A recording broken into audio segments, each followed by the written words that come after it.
Today is August 17th, 2018. The time is 10:51 a.m. This is Agent Kevin Kobach from CBI, making a phone call to witness in the Watts matter. Nichol Kessinger at 720-656-9605. Nicole texted me last night and said that she recalled some further information after an interview with her on the 16th. So the phone call will be to update whatever information she wants to provide and address a couple other issues that were not addressed during the initial interview.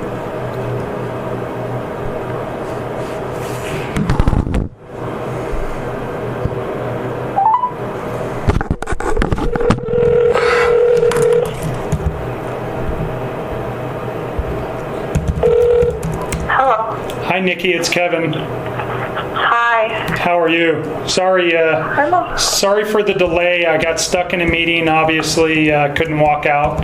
So I apologize for taking so long to get back to you. It's okay. You at least got a couple hours of sleep last night?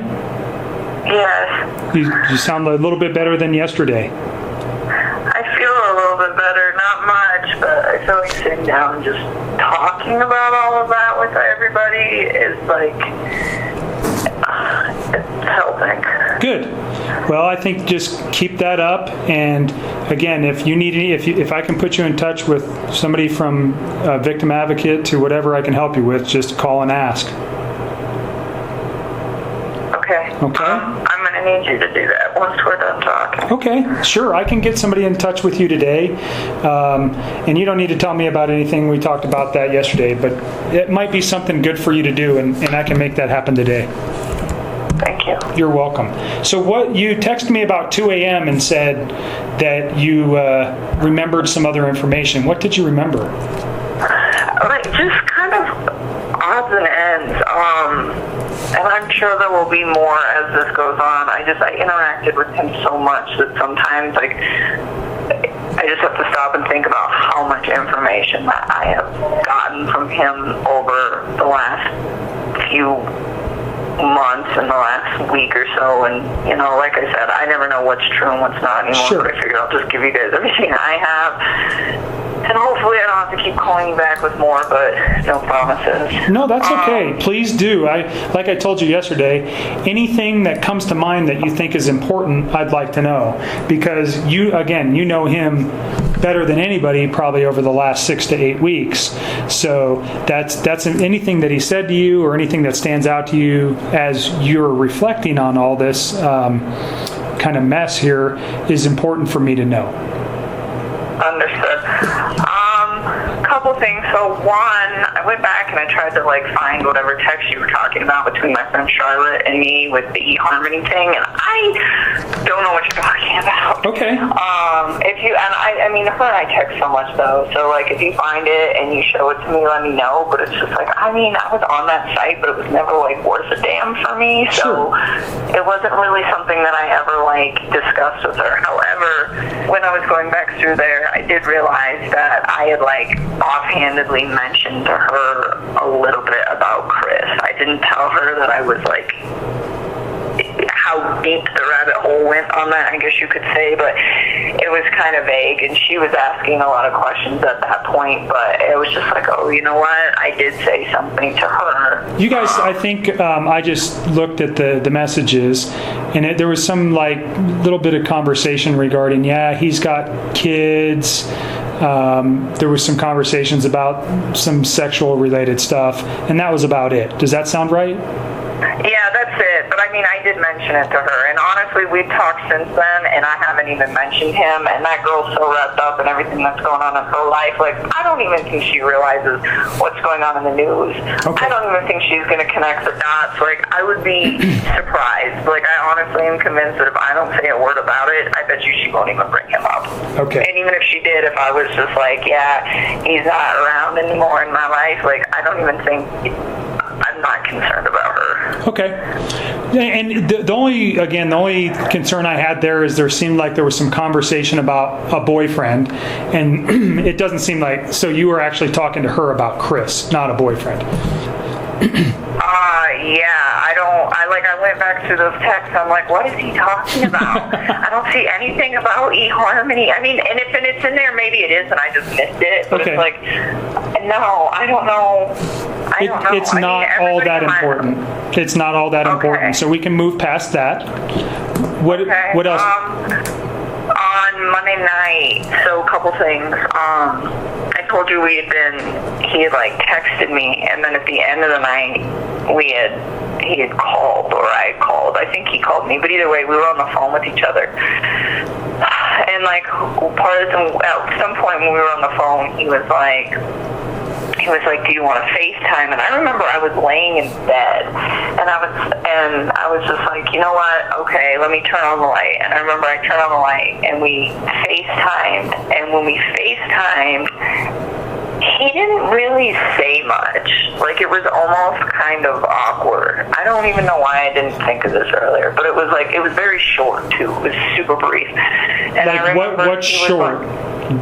What is short? Like a couple of minutes or 30 minutes? Oh, no, I bet it was only probably like less than 5 minutes. I think it was only like a couple of minutes. Okay. And I think we were like talking a little bit, but he was laying down on a mattress that didn't have any sheets on it. And I was like, okay. So I was thinking like, well, maybe he's in bed. I don't know what's up. But I remember asking him like, where's your sheets, you know? And he's like, oh, I washed them. And then this is the part I don't remember if this sentence right here came in this FaceTime conversation or if it came in a phone conversation prior to the FaceTime conversation. But regardless, this next sentence came on Monday night, and I'm so sorry that I cannot always remember chronological every little detail. That's okay. It's understandable. There's so much. But I remember he was saying that he was cleaning the house to try to keep busy, to take his mind off of things. And this was on the phone. And it was kind of late when he was doing it. And I didn't honestly think that much about it originally, because that man is always cleaning. He's a very, very organized, meticulous, clean individual. He's the type of guy that will vacuum his whole house one week, and if there's rooms that don't get used, he'd vacuum again the next week, just because it's part of his routine. Okay. So the fact that he's cleaning to kill time and to take his mind off things did not seem like a super red flag to me. Because I was okay, well, that's what he does. He just on his days off, he organizes his basement, or he cleans his garage. It's what he does. Okay. And so anyways, so that didn't seem at all the norm for me. But something that just kind of dawned on me last night as he made the comment directly after that. He said, I had to wash the kids' sheets. He was they smelled. And I was thinking about that last night, and I'm this man keeps that house so clean. That's the cleanest house I've ever seen. And I'm this man keeps that house so clean. Why would his kids' sheets smell bad? And you think this was Monday night? What time do you think it was Monday night? Oh God, I don't even know. I almost wish you guys would show me my phone records. So I'm gonna read off your phone calls for Monday and Tuesday, starting. No, it's on Monday. Okay, just so tell me Monday night. Monday night, you guys had. We talked about a phone call yesterday, but you guys had a phone call Monday night. It looks like he called you. It was 48 minutes and 57 seconds. It was at 9:48 p.m. that he called you. So that would take us to about 10:35. And then there's another call on Monday. It's for 51 minutes and 25 seconds, it looks like. I'm not sure, looking at this, who called who, but it looks like you called him and that was at 11:09 p.m. That lasted 51 minutes, so that takes us to midnight. And then there's another phone call where he calls you. So we're now into midnight, Tuesday morning. It's a 30-minute phone call that lasts until 12:38 a.m. And then after 12:38 a.m., there's a 2-minute and 44-second phone call that that starts at 1:12 a.m. It's 2 minutes and 44 seconds. So I would almost, this is just me, but I would go get my text messages with him from that night, and I would sync them up to that time frame, because there was texting in between that. So I think what happened is he called me on that first call, and then there's that gap between the first call and the second call. In that gap, that was when we FaceTimed for a few minutes, and that was when I got up out of bed because I was just having trouble sleeping, and I went and did laundry. That's what I did. I went I just put some clothes in the dryer, and then I think I called him back, and then we continued to talk. So that little gap right there between those two big phone calls at the very beginning of the night, yes. I mean, not the very beginning of the night, but the big ones at the first two. So in between that gap, there's a quick FaceTime. So do you think that 2 minute and 44 second is the FaceTime? The one at the very end? Yeah. Well, so there's I don't even think the FaceTime's on there. Okay, because the FaceTime occurred in between those two big phone calls. That I do know. Okay. Because it was one big phone call, and then there should have been a FaceTime, and in the FaceTime short, it's only a few minutes, and then there's probably just a few more minutes. That's probably. There's a few more calls on Tuesday. So 1:12 is the 2 minute and 44 second call. That lasts till approximately 1:14, and then there's a long gap until 1:50. So another 45 or 35 minutes, and then there's a 7-minute phone call. That phone call lasts till 1:58 a.m. and then there's a 10-second phone call at 2:07 a.m. followed by I think he calls you and maybe leaves a voicemail or something, or you don't pick up. So there's a 10-second call, and then directly after that there's a 10-minute and 24-second phone call. Okay, so I'm talking about the two at the very beginning of the two long really ones. Long ones. And is that when he's talking about the kids' sheets? With the sheet. Okay, so yes. I will help you line this up. I almost want to just come in there and drop and drag all of my texts to where they were going. And you know what? We may meet and do that here coming early next week. Yeah, well, all those phone calls at the very end of the night, that was me freaking out. If you look at my texts, a lot of that was I can't sleep, I'm really scared, where's your family? That was me freaking out, and him calling to try to reassure me, or me calling him please talk to me, I'm super scared, where's your family? Those little ones at the very end of the night are me not being able to sleep and trying to get him to talk to me about and just I guess making sure everything was okay. So those real late ones, and that's why they're all kind of sporadic. Cause I'd be up for an hour, and then I'd fall asleep for 15 minutes, and then I would wake up and start stressing again and try to call them back. So that's why there are all these little sporadic ones throughout the end of the night. But those two big ones. So yesterday we talked about Tuesday was mainly text messages regarding your confrontation about his wife being pregnant. Yeah. Is that accurate? It is, and I mean, I guess those phone calls were on Tuesday morning, but for me, it was still Monday night. So when I was talking to you guys last night, that's how I referred to it, because I hadn't gone to bed yet. Okay. You know what I'm saying? Yep. No, that makes sense to me. Okay. So I guess those technically were on Tuesday, but according to my daily sleep schedule, that was still my Monday night. Right. So the last phone call with him on Monday, well, it basically starts into Tuesday. It takes you all the way to Tuesday.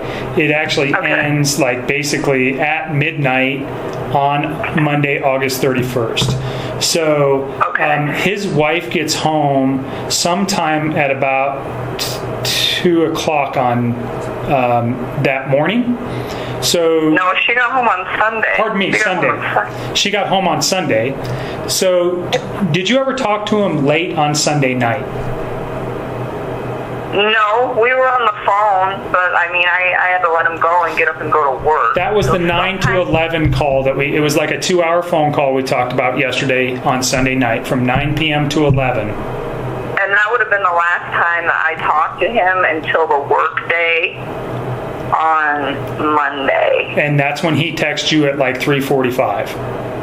No, we talked during work. Remember I told you he like randomly texted me throughout the day at work, but it was just like bullshit conversation. Okay. It wasn't like anything of No substance. Okay. So the most important thing that you've said here is this Monday night phone call.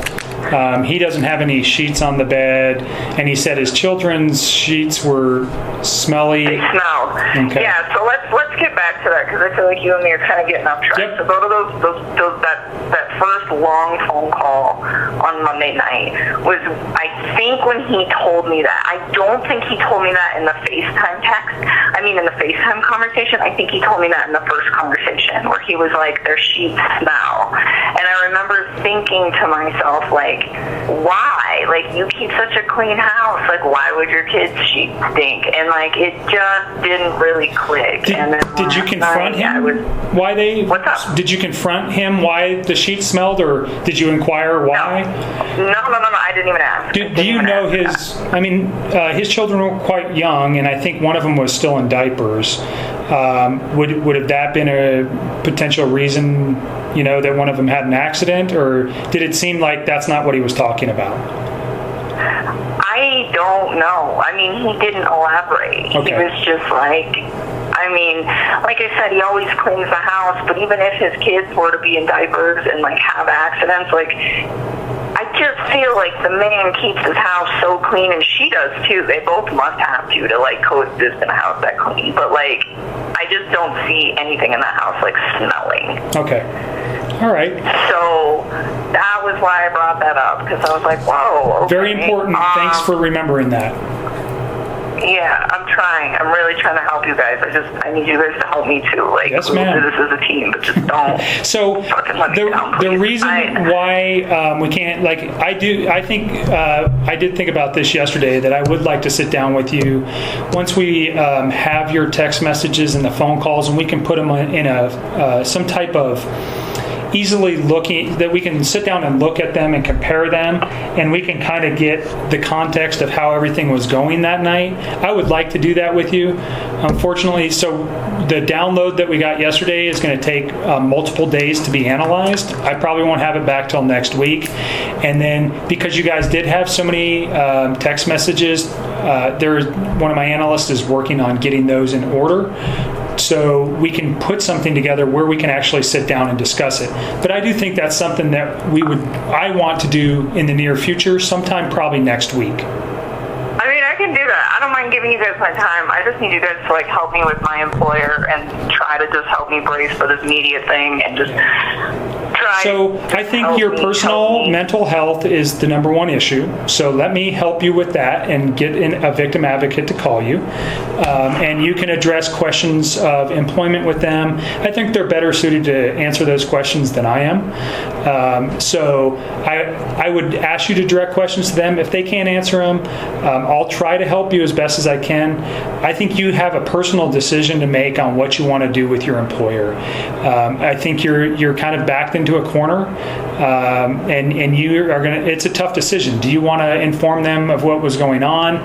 But I will tell you that I think that when they started looking at information for us, and I clarified this morning because I didn't do some of the work on this, but there was either text messages or emails between you and Chris that were on that were on company-related phones or on company-related computers that they were privileged to look at, so they already know about you.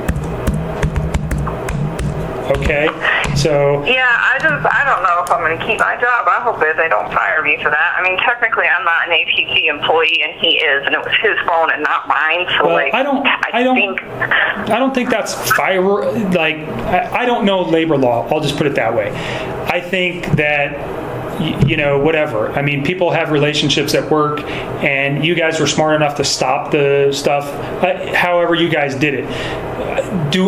Is it an unusual circumstance that two people who got together at their place of employment, this terrible tragedy happened? Yes. Do I think that they are going to do anything to you? I don't think so. I mean, if you read the paper today, you saw they already fired Chris.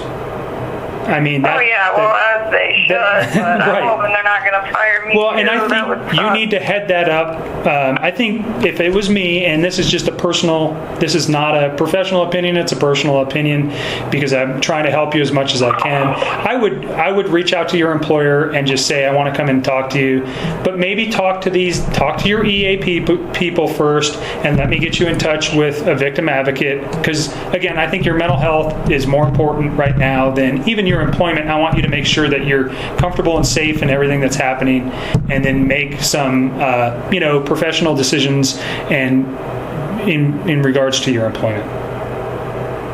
Okay. So let me do that. And we can.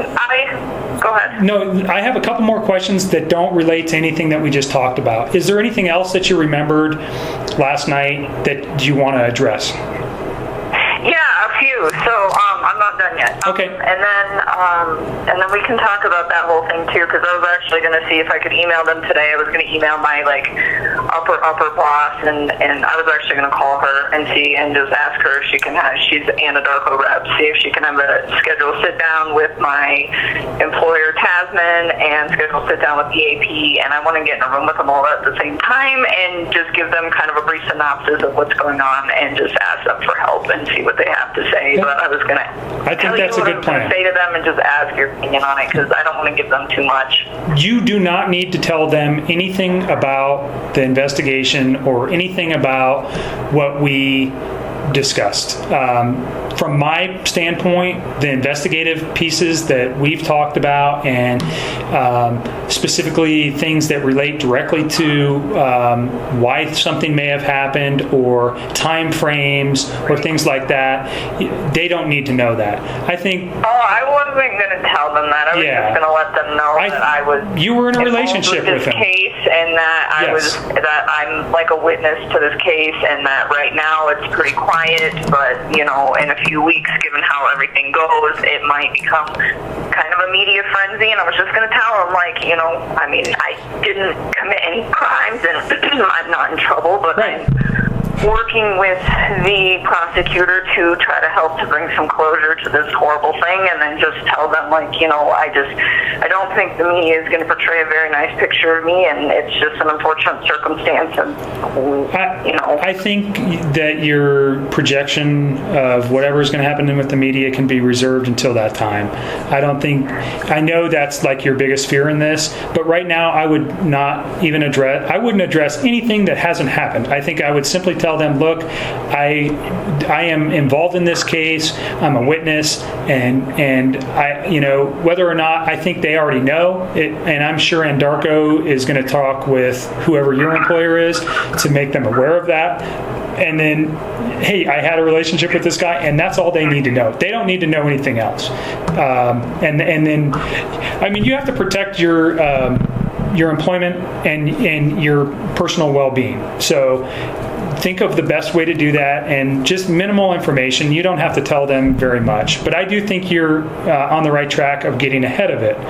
But again, I'm not an attorney, especially a labor attorney, so you have to make decisions for yourself on that. But some of the people here in the victim advocate realm may be able to give you some better advice than I. To do that today. Sure, I will make a phone call today and get the ball rolling on this. Yep. Because I would like to either go to work on Monday or figure out what is going on with a fresh week, and try to put my life together, because I think it will help. Yeah, I think getting back to work and not sitting there and dwelling on this at every moment is going to be very beneficial to you.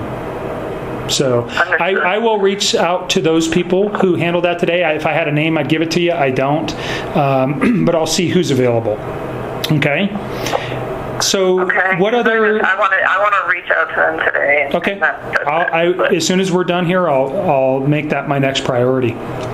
Thank you. What other things is there that you thought of last night? So I don't know when this phone conversation happened. I think that this was Monday at some point as well.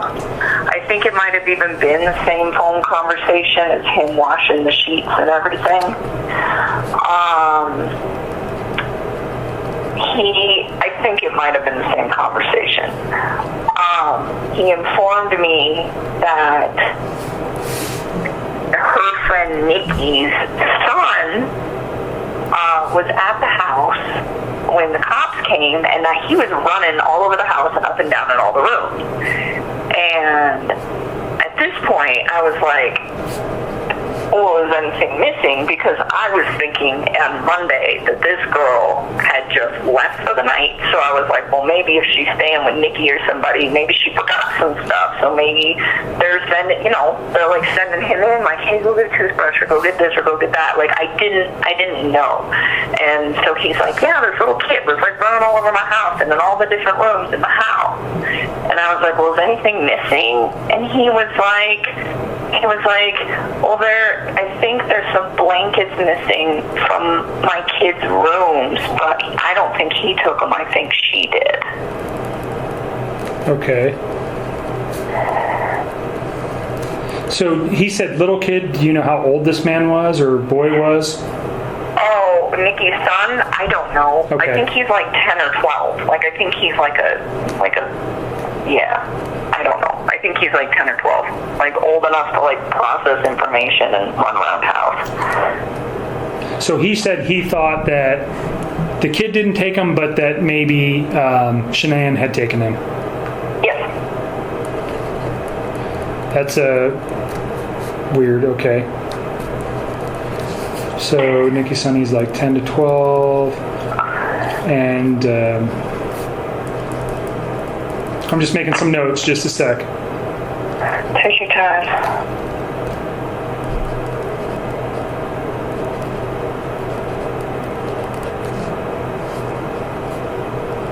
Okay. What else? Oh, let me see.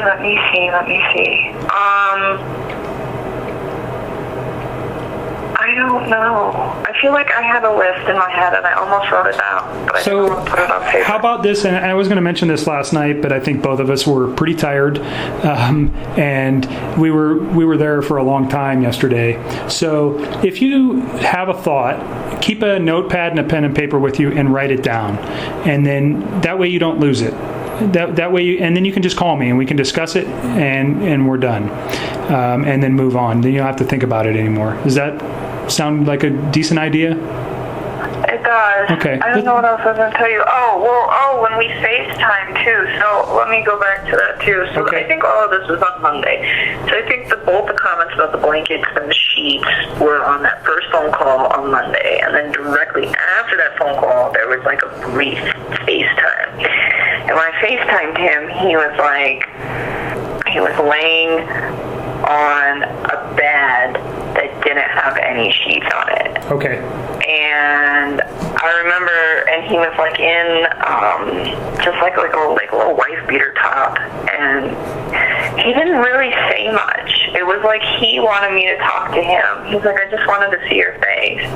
And he like wanted me to talk to him, but he was like kind of quiet. And actually, that was why I got off the phone with him and went and did laundry, and then so I would call him back on the phone, because when we were FaceTiming, it was like kind of weird. I was like, I don't really know where this is going. Like, you're not really having a conversation with me. So like, he was just removed. He wasn't very engaged in the conversation. He was just like really fixated on like me. Like, I bet you if I wouldn't have talked, he would have been okay with it. Just staring at you? Yeah. I mean, it was just like fact, it was really brief too. Like, it was super short, and I was just like, this is not going anywhere. And I remember telling him, like, I will call you back, but let me go do some laundry. So I, like, got out of bed and went and threw some clothes in the dryer that I had forgot to put in the dryer prior to laying down. And then, I don't know, I think I might have did like one or two other little quick things, and then I got back in bed and then called him back on the phone, and that's when that second long phone call started. Okay. All right, great. Anything else? Off the top of my head, I don't really think so.